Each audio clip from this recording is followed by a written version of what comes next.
అలాగే ఇవాళ ఇందిరాగాంధీ గారి జయంతి. ఆ మహనీయురాలు భారతదేశానికి తొలి మహిళా ప్రధానిగా పనిచేసి అనేకమైనటువంటి సాహసోపేతమైన నిర్ణయాలు తీసుకున్నటువంటి మహిళ. అందుకే ఆమె సమాధికి శక్తి స్థల్ అనేటువంటి పేరు పెట్టినారు. అయితే ఇందిరాగాంధీ గారు బంగ్లాదేశ్ విముక్తి పోరాటంలో కానీ ఇటు పాకిస్తాన్తో చేసినటువంటి యుద్ధంలో భారతదేశ కీర్తిని రెపరెపలాడించిన మహిళ. బ్యాంకులను జాతీయకరణ చేసింది. అనేకమైనటువంటి సంస్కరణలు ఈ దేశంలో ప్రవేశపెట్టినటువంటి మహిళ. గరీబీ హఠావు నినాదంతో ప్రజల్లోకి వచ్చి తెలంగాణ అంట మొత్తం యావత్ భారతదేశాన్ని పారిశ్రామిక విధానం వైపు నడిపించినటువంటి మహిళా శక్తి ఇందిరాగాంధీ గారు. ఇందిరాగాంధీ గారు తీసుకున్నటువంటి కొన్ని నిర్ణయాల కారణంగా ఆమె బాడీగార్డులు హతమార్చినటువంటి పరిస్థితిని చూసినాం. సో దానికి సంబంధించినటువంటి అంటే నేను ఇందిరాగాంధీ గారి మ్యూజియం ఉంటుంది న్యూఢిల్లీలో. ఆమె మ్యూజియం, ఆమె ధరించినటువంటి వస్త్రాలు, ఆమె వాడినటువంటి వస్తువులు, ఆమె జీవన విధానము, ఆమె తీసుకున్నటువంటి సాహసోపేతమైన నిర్ణయాలు, ఆ రోజుల్లో వచ్చినటువంటి పత్రికల్లో వచ్చినటువంటి అన్నీ కూడా నా ఫోన్లో ఉన్నాయి. నేను కాసేపట్లో పంపిస్తా. నేను ఆ లైబ్రరీని అంటే ఆమె మ్యూజియంని సందర్శించినటువంటి రోజు అది. అయితే ఇక్కడ మనం గమనించుకోవాల్సినటువంటి అంశం ఏంటంటే వస్తలేశం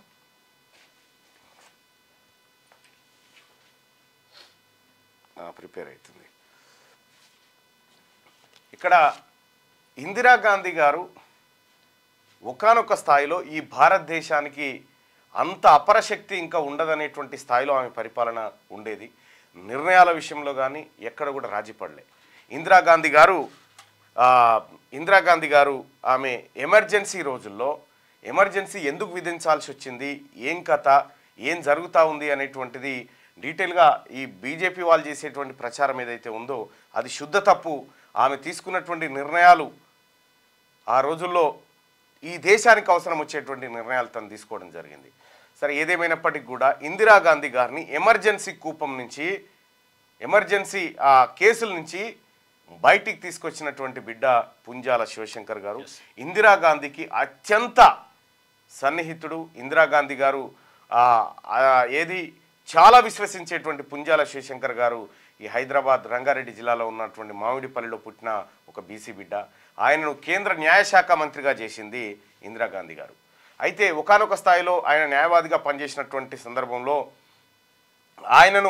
ఆయనకు ఏది న్యాయమూర్తి కావడానికి అన్ని అర్హతలున్నా కేవలం బీసీ అనేటువంటి ఒక్క ఆప్షన్ తోటే ఆయనని న్యాయవాదిని కాకుండా చాలా రోజుల పాటు అడ్డుకున్నారు. అయితే ఏకంగా పుంజాల శివశంకర్ గారే న్యాయశాఖ మంత్రి అయ్యిండు కేంద్రంలో. న్యాయశాఖ మంత్రి అయి అప్పట్లో హైకోర్టు న్యాయమూర్తులు ఇక్కడ ఉంటే ఇక్కడే రిటైర్మెంట్ ఒక దగ్గరనే ఉంటుండే. ఈ కొలీజియం వ్యవస్థలో బీసీలకు వెనకబడిన తరగతులకు అన్యాయం చేస్తూ ఉన్నారు, ఆ వర్గాలను రానియట్లేదని వాళ్ళందరినీ ట్రాన్స్ఫర్ సిస్టమ్ పెట్టిండు. ఇక్కడ ఆయన అక్కడ, అక్కడ ఆయన ఇక్కడ, ఇక్కడ ఆయన అక్కడ పెట్టడంతోటి ఇక పక్షపాతం లేకుండా కొద్దో గొప్ప న్యాయమూర్తులు బీసీల నుంచి పైకి రావడం జరిగింది. అలాంటి శివశంకర్ గారికి ఇందిరాగాంధీ గారికి మధ్య జరిగినటువంటి ఒక చిన్న ఘటనను మీకు గుర్తు చేస్తా. ఇందిరాగాంధీ గారు భారీ మెజార్టీతో అధికారం ఎన్నికల్లో గెలిచారు. గెలిచిన తర్వాత ఆమె ప్రధానమంత్రిగా ప్రమాణ స్వీకారం చేసిన తర్వాత పుంజాల శివశంకర్ గారికి ఒక కవర్ ఇచ్చారు ఆడ ప్రమాణ స్వీకారోత్సవం కాడ. ఆ కవర్ ఏందో అని చెప్పి సరే ఇన్విటేషన్ కవర్ ఉన్నట్టుందని పోయి కూర్చున్నాడు. కూర్చుంటే సాధారణంగా పబ్లిక్ కూర్చున్న కాడ కూర్చున్నారు. ఆ తర్వాత ఏమైంది, ఇక్కడ కూర్చురేంది సార్ అంటే మీ ఎక్కడైతే ఏముందని ఆయన అంటాడు. అంటే ఆమె ప్రమాణ స్వీకారం చేసేటువంటి సందర్భంలో రాష్ట్రపతి భవన్లో ఈయన పేరు పిలుస్తారు ప్రమాణ స్వీకారానికి. మంత్రిగా, కేంద్ర మంత్రి, కేబినెట్ మంత్రి ఈయన పేరు పిలుస్తారు. నేను నాకుందా ఈ ఇన్విటేషన్ అని చెప్పి ఆయన అప్పుడు పోయి కేంద్ర మంత్రిగా ప్రమాణ స్వీకారం చేస్తాడు. అంత గొప్ప వ్యక్తి పుంజాల శివశంకర్ గారు. పుంజాల శివశంకర్ గారు ఇక్కడ సికింద్రాబాద్ నుంచి ఎన్నికల్లో నిలబడ్డప్పుడు చెన్నారెడ్డి గారు వీళ్ళందరూ కలిసి ఆయనను ఓడగొట్టి ఇందిరాగాంధీకి దూరం చేయాలనేటువంటి సకల ప్రయత్నాలు చేశారు. ఇవాళ మనం పార్టీ ఫిరాయింపుల నిరోధక చట్టం ఏదైతే ఉందో రాజీవ్ గాంధీ గారు తీసుకొచ్చింది, దాన్ని డ్రాఫ్టింగ్ చేసినటువంటి మహనీయుడే పుంజాల శివశంకర్ గారు. ఇవాళ తెలంగాణ రాష్ట్రంలో ఉన్నటువంటి గౌడులకు, ముదిరాజులకు, పద్మశాలీలకు వీళ్ళందరికీ కూడా బీసీల్లో రిజర్వేషన్ తీసుకొచ్చినటువంటి బిడ్డ పుంజాల శివశంకర్. అటువంటి పుంజాల శివశంకర్ గారు నిజంగా ఆయన ఇగో నేనే ఇందిరాగాంధీ గారి ఇంటికి పోయినటువంటి అక్కడ శక్తి స్థల్కి వెళ్ళి ఆమెను చంపింది ఇక్కడే. ఇందిరాగాంధీ మైక్ పెట్టు. తన ఇంట్లోంచి ఇలా నడుచుకుంటూ వస్తున్న సమయంలో ఇక ఈ గ్లాస్ ఉంది కదా, ఈ గ్లాస్ దగ్గరే ఇక్కడ ఉన్నటువంటి గన్నెళ్ళు ఆమెను షూట్ చేయడం జరిగింది. షూట్ చేసిన సందర్భంలో ఆమె అక్కడే కుప్పకూలింది. ఇప్పుడు ఈ రోడ్డు మీద నుంచి అంటే ఈ రస్తా నుంచి ఎవరిని నడవనివ్వడం లేదు. ఇది ఇందిరాగాంధీ మెమోరియల్లో ఉన్నటువంటి ఆమెకు సంబంధించినటువంటి గుర్తుల్లో ఇదొకటి అత్యంత కీలకమైంది. ఆమె ప్రధానమంత్రిగా ఉన్నటువంటి సందర్భంలో ఆపరేషన్ బ్లూ స్టార్ అనుకుంటా సిక్కులకు సంబంధించినటువంటి అంశంలో అక్కడ తన అంగరక్షకులు ఇక్కడ నుంచి ఉండడం వాళ్ళే ఇక్కడ ఆమెను కాల్చి చంపారు. కరెక్ట్గా గ్లాస్ అది. ఆ సందర్భంలో అంతకంటే ముందే ఆమె తనకు సంబంధించినటువంటి ఒక కొన్ని పుస్తకాల్లో ఇది రాస్తుంది. Here Indira Gandhi full matric to the bullets off to assigns and ఇద్దరు ఎవరైతే చంపారో ఆ చంపినటువంటి ఘటనకు సంబంధించినటువంటి ప్లేస్ ఇది. ఆ ప్లేస్కి సంబంధించి ఇప్పుడు ఎవరిని అక్కడికి పోనివ్వడం లేదు. రైట్గా ఇది ఇందిరాగాంధీ గారి మెమోరియల్ ఏదైతే ఉందో న్యూఢిల్లీలో కాదు, ఇది మ్యూజియం. శక్తిస్థల్ వేరు మళ్ళీ. ఇది మ్యూజియం. చాలామంది సందర్శకులు అక్కడికి వస్తూ ఉంటారు. ఇందిరాగాంధీ గారు ఈ ఇంట్లో ఉన్నప్పుడు రోజుల్లో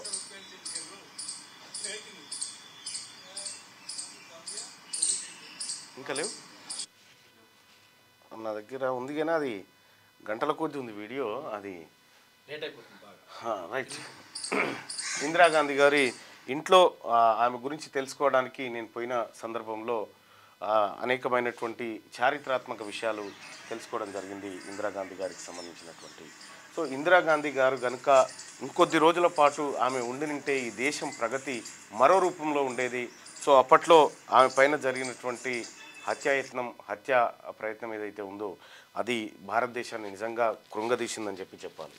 సో ఇందిరాగాంధీ గారి సేవలు మరికొన్నాళ్ళ పాటు ఉంటే అసలు ఒక చారిత్రాత్మకమైనటువంటి దిశగా భారత్ అడుగులు ఉండేటువంటి అవకాశం ఉంది.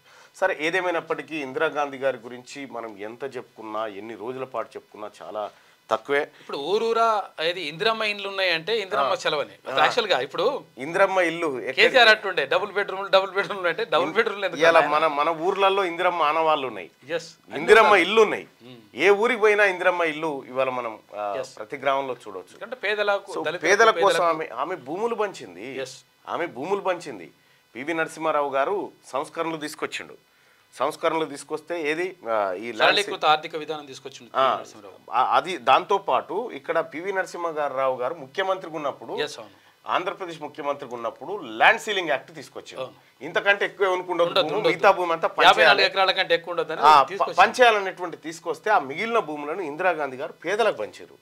సో ఇందిరాగాంధీ గారు పేదలకు పంచితే ఇక నిన్నమొన్నటువంటి సర్కారు అందరికీ తెలుసు కదా, వాళ్ళు అర్రాస్ పాటలు వేసుకొని అమ్ముకొని తిన్నారు పేదోళ్ళ దగ్గర గుంజుకొని.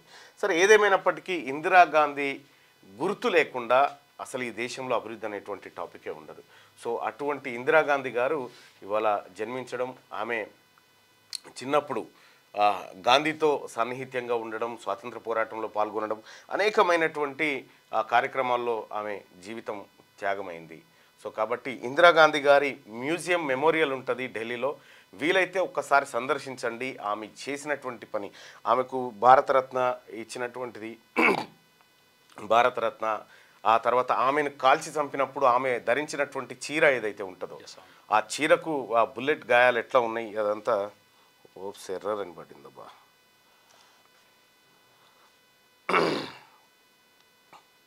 సరే, సపరేట్ వీడియో ఇద్దాం. సో అట్లా ఇందిరాగాంధీ గారి జీవితాన్ని ఒక్కసారి తెలుసుకుంటే ఆ ఇందిరాగాంధీ గారు వాళ్ళ కుటుంబ త్యాగాలకు సంబంధించినటువంటి చర్చ వస్తుంది. ఇక ఒకసారి పరిగి నియోజకవర్గాన్ని దిద్దాం. ఇందిరాగాంధీ గారు మొట్టమొదటిసారిగా ఆంధ్రప్రదేశ్కు బీసీ ముఖ్యమంత్రిని చేయాలని తీవ్ర ప్రయత్నం చేస్తే చెన్నారెడ్డి ఆ తర్వాత వీళ్ళందరూ కలిసి ఎట్టి పరిస్థితుల్లో కావద్దని చెప్పి కుట్రలు బన్ని ఆ రోజు ఆగం చేసినారు. సో అది ఏం బుక్ అది?